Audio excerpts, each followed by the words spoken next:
ძალები იქნა შეყვანილი ეგრეთ წოდებული სეპარატისტების მხარდასაჭერად. ტექნიკა იქნა შეყვანილი, ძალიან მძიმე ბრძოლები მიმდინარეობს სხვადასხვა ქალაქებთან. ამიტომ ამ ბოლო დროს განვითარებულმა მოვლენებმა ჩვენ გვაიძულა ეს აქცია ჩაგვეტარებინა, იმიტომ რომ ყოველად დაუშვებელია რაც ხდება დღეს და ყველანაირად ვცდილობთ ის როგორც შეგვიძლია ხარში ვედგა ჩვენ უკრაინელ ხალხს.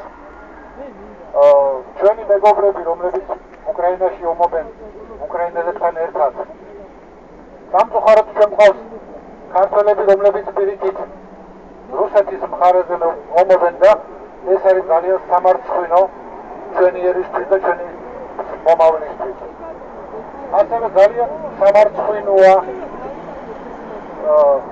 ჩვენი მთავრობის ზოგიერთი ქმედებები, რომლებიც უკრაინასთან დაკავშირებით მიმდინარეობს. ამიტომ ჩვენ სხვა უფლება არ აგვაქვს, გარდა იმისა, რომ ვიბრძოლოთ ჩვენი თავისუფლებისთვის და ჩვენი მოწმე უკრაინელების